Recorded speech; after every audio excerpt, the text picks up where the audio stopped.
Welcome back to Blacklit Memory. Tonight's episode is not for the faint of heart. We're diving into 5 true horror stories, all set in or around cemeteries deep in the Appalachian region. These are places most folks avoid after dark, and after you hear what happened, you'll understand why. If you're new here, make sure to subscribe, and don't forget to like and share if you enjoy the chills. Now then, turn the lights down, and let's begin. I know it was stupid. Drinking and then getting behind the wheel just to drive around like nothing mattered. But I was young. And in this town, after 1 a.m., there's no one out except raccoons and maybe a cop or two if they're bored. So that night, it didn't feel like a big deal. My name's Jordan. I was 24. DJing at a small bar at the base of the Appalachians. Friday nights got rowdy sometimes, but that night was dead. Me and my best friend Trevor packed up a little after midnight, sat in the car, and let the playlist run while we sipped whatever cheap drink we still had left. Around 2:30, we got the idea to go for a drive. Sober up, blast some music, feel the cold air hit your face. The streets were empty, dark, and quiet in that way only small towns get. The kind of quiet that almost dares you to go somewhere you shouldn't. That somewhere turned out to be the old cemetery behind the Pine Road. It sat past a rusted turnoff most people forgot about. We'd passed it a dozen times and never gone in. But the gate was cracked open just enough to tempt us. We parked by the fence and climbed out. The air had a bite to it. That mid-October mountain cold that cuts straight through your sleeves. There were no lights in the cemetery. Just crooked headstones, moss-covered statues, and rows of names almost rubbed away. We joked around, took a few photos under the branches of a massive oak leaning toward the woods. The place smelled like wet bark and something older I couldn't place. I remember turning to say something to Trevor, and then freezing. I felt this strange chill, not from the wind, but from inside my collar, like something was pressing just behind my neck. Then we both heard it. Laughter. A child's laugh. Light.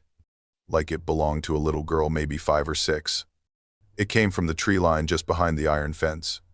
I told Trevor it was probably one of those sound-activated toys. Someone might have left it behind after Halloween. But he didn't answer right away. Then he said, real low, I think I saw someone standing in the woods. Now, we weren't the type to get spooked easily. We didn't believe in ghosts or curses or any of that junk. At the time, we thought maybe a kid had wandered off. And being out here that late, that could actually be dangerous. So, we stepped closer to the edge of the cemetery, calling out, hey, anyone out there? Kiddo. Looking back now, that was probably the worst decision I've ever made. Because really, what kid ends up alone in a forgotten Appalachian graveyard at 3 a.m? We keep moving forward, slow, trying not to slip on the damp grass. The light from Trevor's phone catches movement between the trees. Something pale, small, hopping. We both stop. There is a figure now, or clearer, a child, a girl, but she is moving wrong. She is hopping on one leg, not playing, not laughing, just bouncing unevenly, like something is off in her balance. We step closer, just a few more feet. That is when we see it. The girl only has one leg. I freeze. Trevor grips my sleeve. Her face, it is bone white, hollow. Her eyes look like someone scooped them out and never filled them back in. Her mouth is open in a wide, unnatural grin that splits nearly to her ears. A grin that could have been drawn with a razor. And then she laughs. That same high, sweet giggle, but now it comes from inside her throat, loud and echoing like it's bouncing through a drain pipe. We don't say a word. We turn and bolt. I have never run that fast in my life. But even as I sprinted, lungs on fire, legs aching, I could still hear it. That laugh, chasing us. And beneath it, a thump. Then another. Something hopping behind us, getting closer with every jump. I reached the car first and yanked the door open. Trevor dove in on the other side, panting so hard I thought he might pass out. I turned the key with shaking hands, and the engine caught on the second try. Neither of us looked back toward the fence. We tore out of that dirt pull-off and down the empty road. The whole way, I kept expecting to see something in the rear lights. A shadow, a hop, anything. But behind us was only darkness and the smear of trees rushing by. We did not talk. Not until we pulled into the 24-hour gas station on the east end of town. The bright lights felt unreal after the darkness. For a second, I thought the whole thing had been in my head. Trevor finally spoke. His voice cracked when he said, "I heard it behind us." The laugh. I told him not to say that again. My hands were still shaking when I stepped out of the car to check the back seat. That was when I noticed the rear door was open. Not wide, but open enough that the dome light glowed faintly across the seats. I knew I had shut it at the cemetery. Trevor swore he never touched it. I lifted my phone and turned on the flashlight. The beam slid over the seat cushions. Everything looked normal at first. Then the light caught something lying flat on the fabric. It was a doll. Old. A boy doll in worn overalls. Face faded to a muddy beige. One of its legs was missing. The empty socket looked like it had been torn, not broken. Trevor whispered, "Do you see the leg?" I could not answer. My voice felt pinned down in my throat, like something heavy was sitting there. That was when the radio clicked on. The dial spun wildly through static with no one touching it. White noise filled the car. Then, between two bands of static, a small sound came through. A child's laugh. Soft. Drawn out. The same one from the trees. I slammed the rear door shut without thinking. My hands moved on their own. The next thing I remember is flooring the accelerator and watching the gas station lights stretch into blurs behind us. My pulse felt louder than the engine. I did not sleep that night. I sat on my couch with every lamp on, listening for anything. Even after the sun came up, I kept thinking I heard faint tapping in the hall. Maybe it was nothing. Maybe not. After that night, I stopped taking late DJ shifts. I told people I needed the rest. But that was only part of it. The real reason was what happened 2 weeks later at exactly 3 a.m. The radio in my car flickered on during a quiet stretch of road, and for 1 second, just one, I heard that same laugh slip through the speakers. I recorded a mix shortly after, just practicing. When I played it back, buried between two bass beats, there was a tiny giggle, so small I almost thought I imagined it. Almost. I've not opened that file again. I have not gone near that old cemetery. But sometimes, when the town feels too quiet, I swear I can sense something just beyond the iron fence line, like it is waiting for me to come back. I never thought I would tell this story. Not because I was afraid someone might laugh or call me crazy, but because every time I remember it, it feels like something is still close, like it never really ended. It happened 7 years ago, on an early autumn evening in a small town just outside the Appalachian range, back when I was 19. That day, Colby, my best friend since middle school, dropped by like he always did during summer breaks. We were hanging out, eating junk food, messing around with playlists. Nothing special. Until he said, "You remember that little cemetery on the far side of town? I read this Reddit thread where someone swore they saw a figure in the old building next to it. Want to check it out tonight?" I called him crazy. But truth is, I was curious. We had snuck into abandoned places before, mostly to take weird artsy photos. So this did not feel that different. Besides, what else were we going to do? The town shut down after sunset. We left the house around 6. Just as the sun started dipping low, the light bled through the oak trees in deep burnt orange, and everything looked like it had been dipped in rust. Colby drove his old Civic halfway up the gravel road and parked behind a thicket to stay out of sight. We hiked the rest of the way, slipping through the tree line and climbing over the cemetery fence. The place was old, maybe 100 headstones, all from the 1800s. Everything was overgrown and coated in moss. There were no flowers, No candles. No signs that anyone still came here. Colby got excited and started snapping pictures with his film camera, while I just stood there taking it in. Next to the cemetery stood a red brick building that looked like an old chapel or caretaker's house. The roof sagged in the middle. The stained glass windows were cracked and dusty. We decided to go inside. The wooden door groaned when we pushed it open. The smell hit us furs. Mildew, dust, and something faintly metallic. Colby turned on his flashlight. I followed close behind, my palms sweating more than I wanted to admit. At the end of the hallway, we found a room with the door left slightly ajar. Inside, there was a pentagram drawn crudely in black charcoal across the floor. The walls were covered in symbols I had never seen before. Sharp, jagged characters that did not belong to any alphabet I knew. In the corner sat a bundle of cloth and wire. A doll, maybe, made of scraps and thread, slumped like it had been placed there for a reason. Colby laughed. Probably just some bored kids playing satanic dress-up, he said. He took out his phone to snap a photo. I felt a little weird, but said nothing. Instead, I stepped out to find the bathroom. My bladder had been bugging me since we got there. Taking a leak. Don't scare me. I called over my shoulder. The bathroom smelled like rot.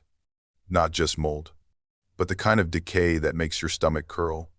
Something small had probably died in there a long time ago. I stood in front of the cracked urinal, just wanting to finish fast. That was when I heard it sote. Sote, the sound of footsteps over dry leaves. I turned, heart ticking up a notch.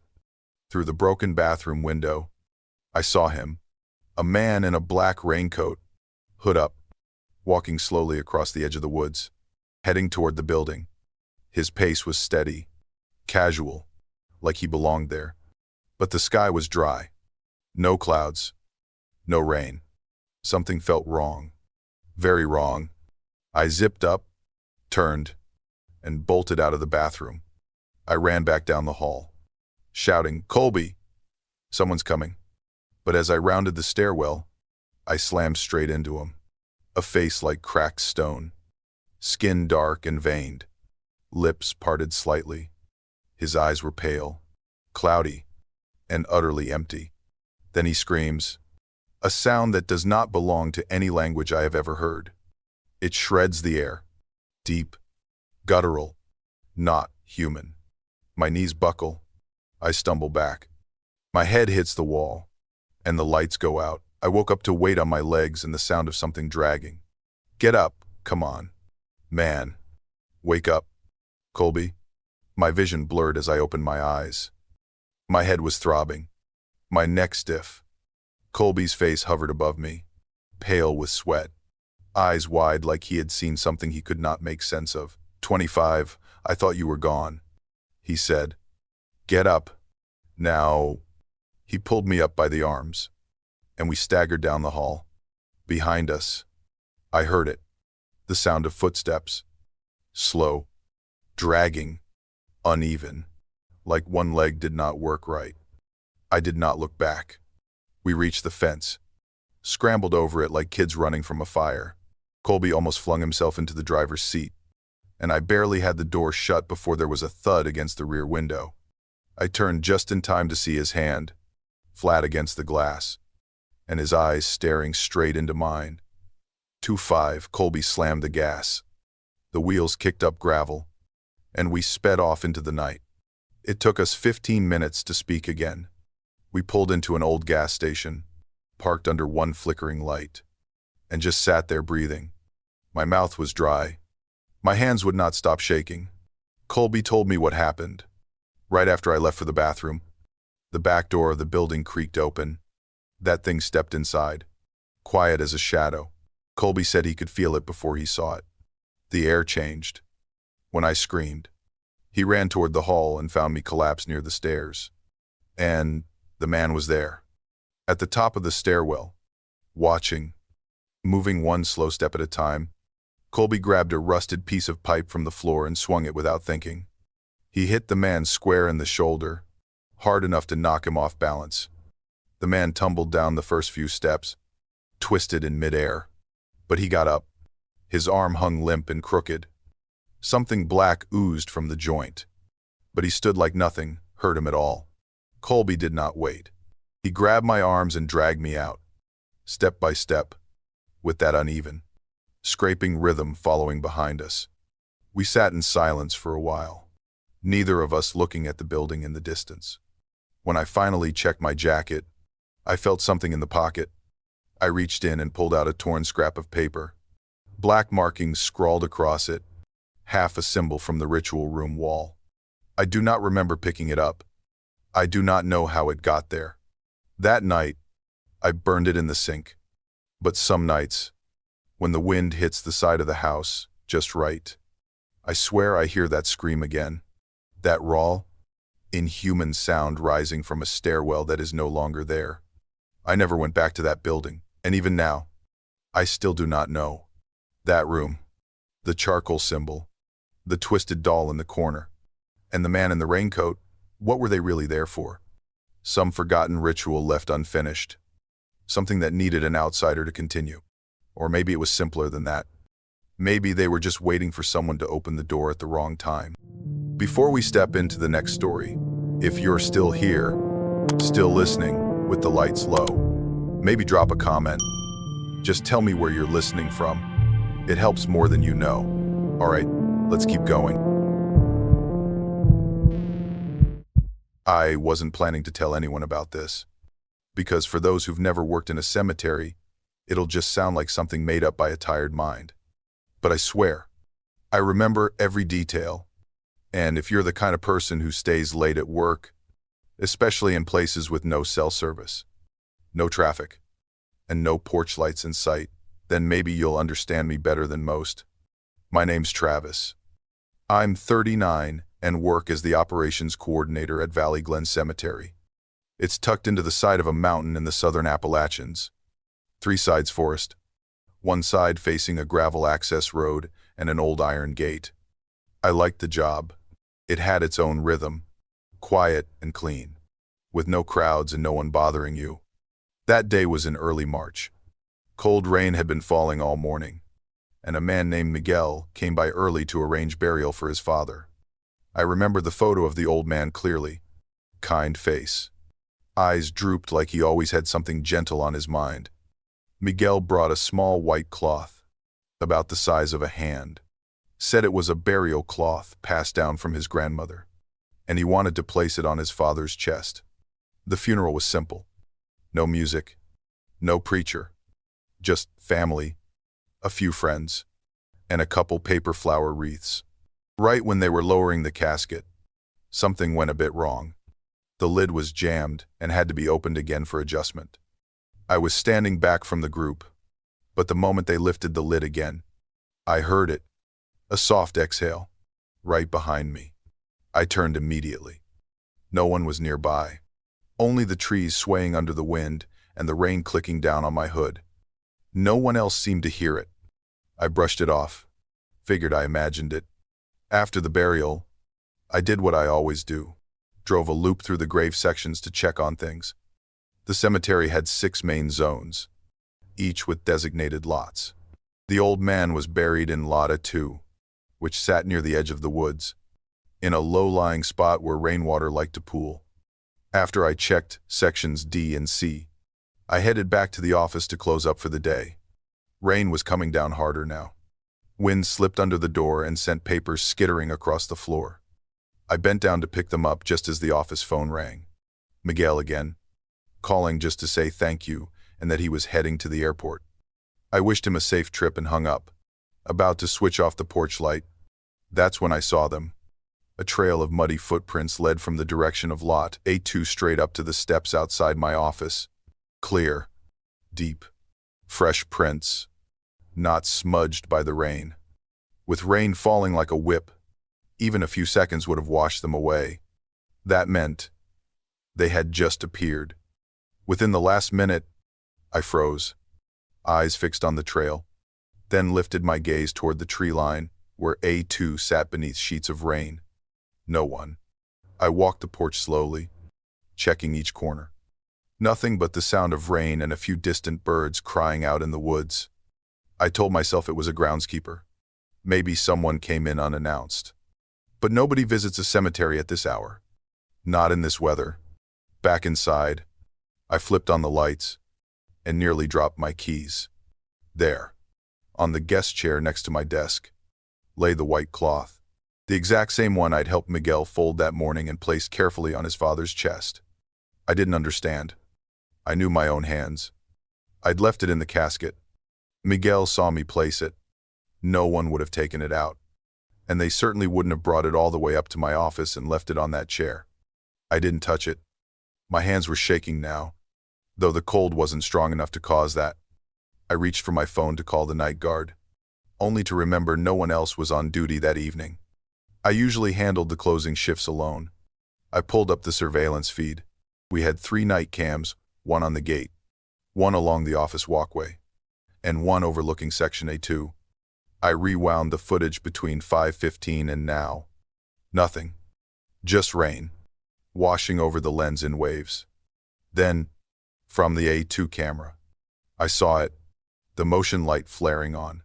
Sudden, then off, then on again. No figure crossing the frame. Just a gray blur zipping past.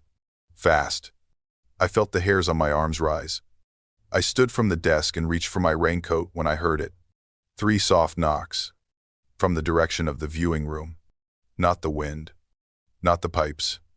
A knock. I stepped out slowly. The sound of my boots splashing in the wet gravel seemed louder than it should have. I moved down the hall, every part of me alert, and pushed open the viewing room door. Dark. Still. I glanced through the side window. The motion light in A2 had come on again. It flickers, dies, then flickers again. I just stand there, heart pounding, eyes locked on the fogged glass. I didn't want to go out there. I kept telling myself I didn't need to, that the smart thing would be to wait till morning and check the equipment logs in daylight. But if I didn't do it then, I wouldn't be able to sleep. My job required final checks, and part of me still clung to the idea that there was a normal explanation. So I put on my coat, grabbed the flashlight, and stepped into the rain. The air had that sharp smell of wet soil and moss, the kind that feels colder than it should. I scanned the yard, beam cutting through the downpour, and started walking toward Lot A2. The motion light blinked ahead, then went dark, then blinked again. I was halfway down the main path when the wind shifted. The rows of headstones stood like soldiers, pale and crooked in the storm. The deeper I went, the quieter everything felt, like the rain had been swallowed by the ground itself. That's when I heard it behind me. A soft squelch, like a heel sinking into mud. I didn't turn. I kept my eyes on the truck, maybe 30 steps ahead. My hands were tight around the flashlight. I walked backwards, careful not to trip, a heart racing so loud it nearly covered the next sound. A whisper, low, not in words I could understand, just sound, right at the back of my neck. I spin around. A2's motion light blinks on again. It lights up the grave, the fresh one, and standing at the edge of the lot is a man. His figure cuts through the rain like it isn't even touching him.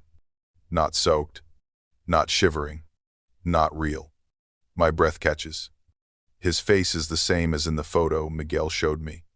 Hollow eyes, slack jaw, pale skin sagging like damp paper.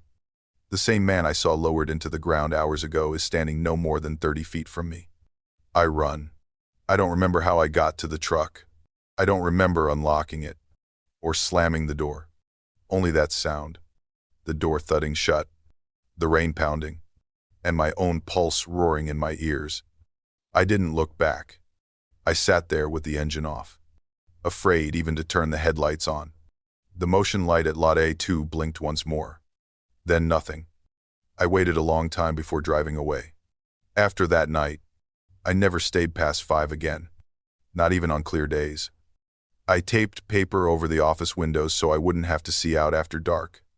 Not because I believe in ghosts, but because every time it rains, the motion light at Lot A2 still flickers on, like someone's walking through the same patch of gravel, again and again. And sometimes, Just before it turns off, I swear it pauses, like they're standing there, watching, just long enough for me to know it's not over. I do not think of myself as superstitious, but something happened last summer that I still cannot explain. Not in any way that makes sense. My grandmother passed away over a year ago. I was close to her growing up.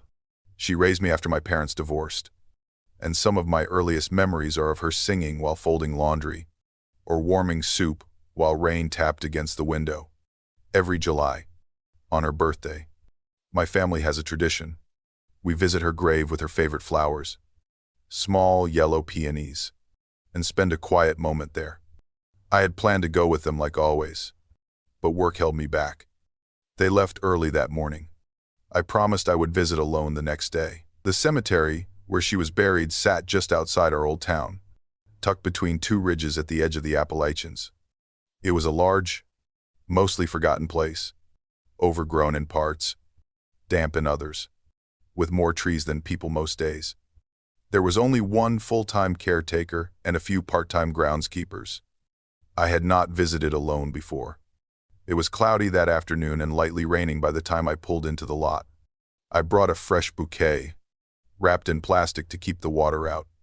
I parked near the path and walked the same trail my family had followed every year.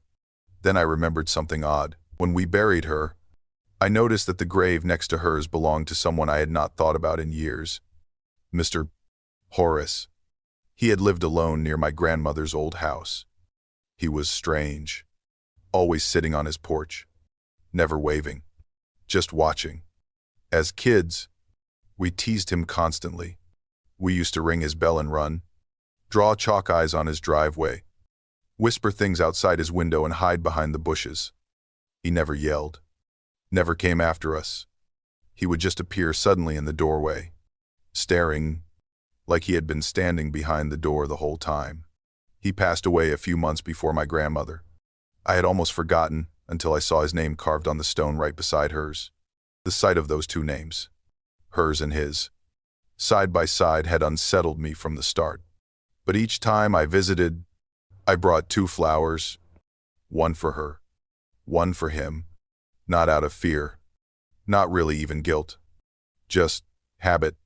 That day, I stood between their graves, the rain soft on my shoulders. I knelt to place the bouquet, and I noticed something strange. The flowers on the other graves looked fresh. Some still had petals glistening with rain. Even the ones on my grandmother's grave were fine. But the flower I had placed for Mr. Horace the week before was wilted, collapsed like it had been drained from the inside. I leaned down, unsure if it had just been the rain. Then I noticed a small stone sitting at the base of his headstone. Not natural. Perfectly placed. The way someone might leave a marker. A gesture of respect. Except no one had been there that day, and the caretaker said no other visitors had signed in.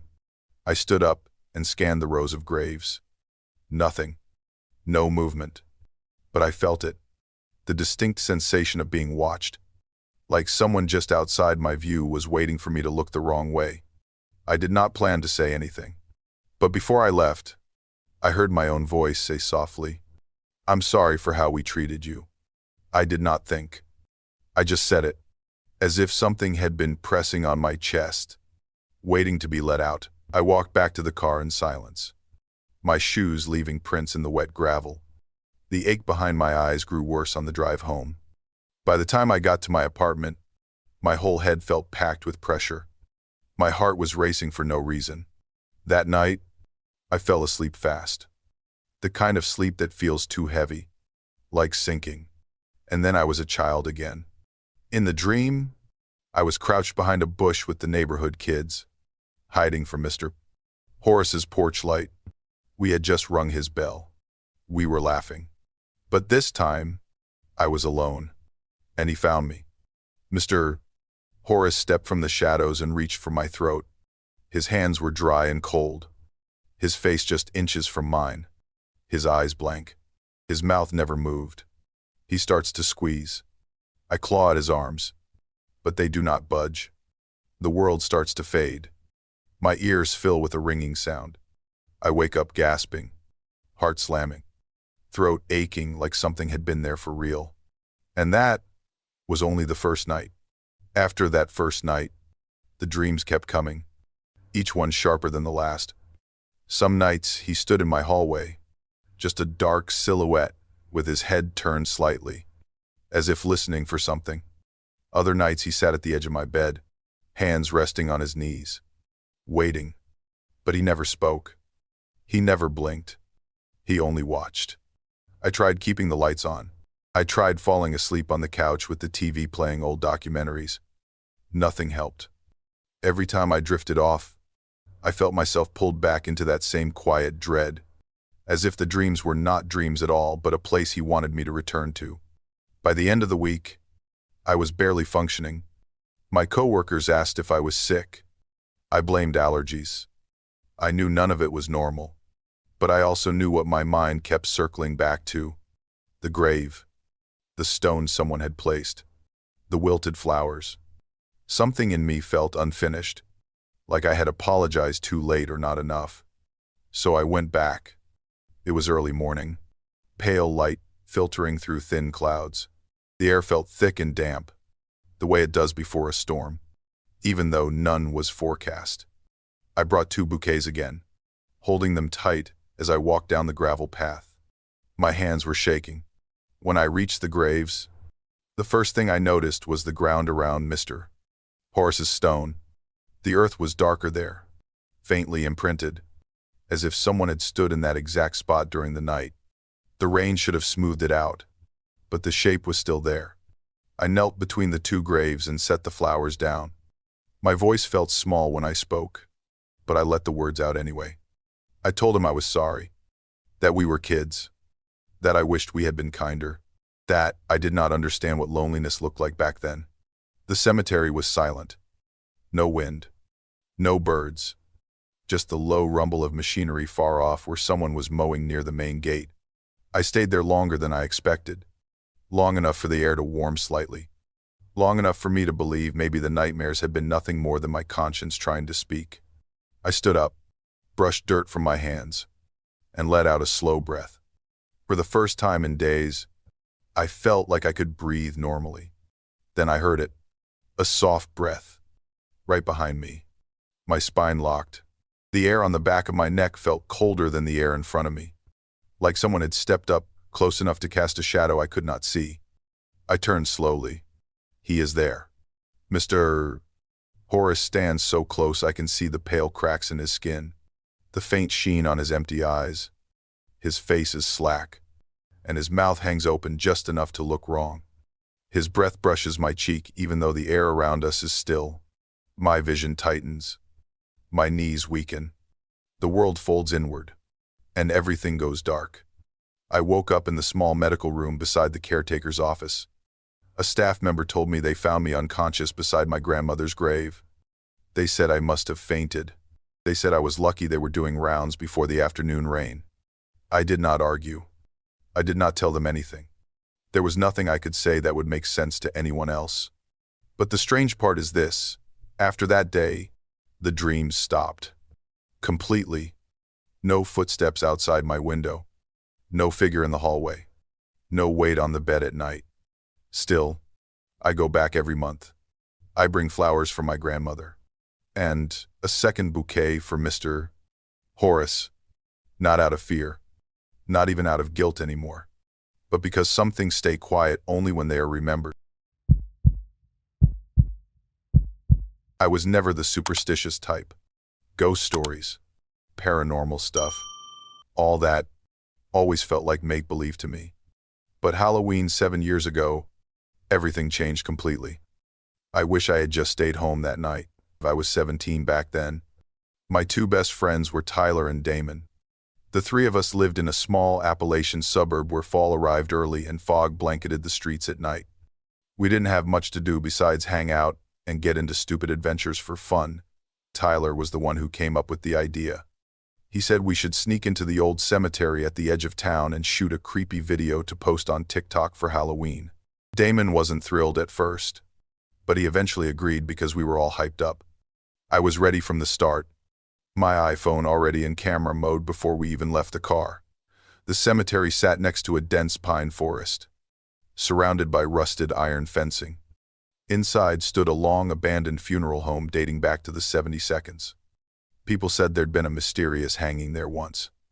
Nobody ever confirmed it, but the story alone gave the place a reputation for being haunted. We arrived close to midnight. The streets were silent, the whole town asleep under a blanket of fog. Tyler parked the car a short distance from the cemetery, and we crept across the leaf-strewn road. The damp air felt heavy, seeping through our jackets. Climbing the fence wasn't hard. We quickly found ourselves among crumbling headstones, our phone flashlights lighting up mossy inscriptions. The wind whispered through bare branches, sounding eerily like murmurs. Damon muttered something about it being creepy, then fell silent. When we entered the funeral home, the air grew thick. The building was pitch dark except for our flashlight beams. The smell of mold hit us immediately, and the broken tile floors were slick and uneven. A wooden door creaked behind us as if someone had just closed it. I started filming. My hand wasn't steady. I panned the camera down the hallway, catching decaying picture frames, rusted storage doors, and tattered curtains swaying gently. I wasn't expecting anything real, just a few shots to overlay spooky music on later. Then I saw her. On the phone screen, at the end of the hall, stood a woman in white. Her long gray hair hung down, and she was bent over, facing the ground. I looked up. Nothing, just darkness. Back to the screen. She was still there. But now, she was looking at me. I froze. My feet wouldn't move. My throat went dry. I swallowed hard and took a shaky step back. I tried to call out, "Tyler, Damon," but it came out a whisper. She moved closer, not walking, gliding, her face pale as bone, eyes sunken like hollow pits. I screamed and bolted. I shouted for my friends, again and again. No reply. No flashlights in sight. It was like the building had swallowed them whole. I stumbled through the hall, slammed into a wall, still gripping my phone. I barely managed to push the front door open. Outside, I sprinted toward the fence. My chest burned, heart pounding like a drum. I climbed over and ran to the car. I slammed the door shut and fumbled to call. No signal, no bars, no ringing. I waited. 10 minutes. 20? I couldn't bring myself to go back. They didn't come. Finally, I called the police. My voice shook so much I had to repeat the location 3 times. When they arrived, I led them into the cemetery. We shouted, flashed our lights across every tombstone and shadow. About half an hour later, an officer yelled, "Over here!" Tyler and Damon were found deep in the woods, nearly 200 meters from the funeral home. They were curled up on the forest floor, covered in mud and scratches, their faces pale. The cops questioned us. Their conclusion? We must have been drinking and panicked. Got ourselves lost. I didn't argue. I knew no one would believe the truth. But that was just the beginning. Back in the car. After the cops left, none of us said much. Damon was silent, staring out the window. Tyler rubbed at the mud on his hands like it might crawl back up if he stopped. We dropped Damon off at his place first. He didn't even say goodbye. Just opened the door, stepped out, and walked into the dark house without looking back. I had never seen him that way before. Tyler and I sat in silence for a while before I asked him what happened. He hesitated, then told me the truth. They had split up from me when I ran. Damon thought they should try to find me, but Tyler panicked and pulled him into the woods. They ran until they couldn't see the funeral home anymore, and that's when they saw her. She was there too, in the woods, floating between the trees.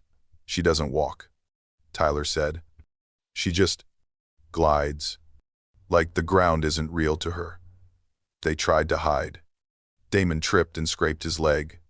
They crouched behind a fallen tree, barely breathing. But she found them. She didn't speak, didn't blink, just stared. That blank, Hollow stare like she was already part of the earth. Then everything went black. Neither of them remembered anything after that.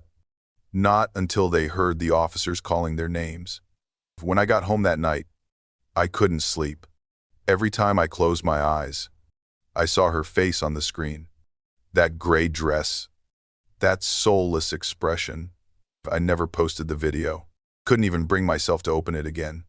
A few days later, Damon stopped responding to our messages.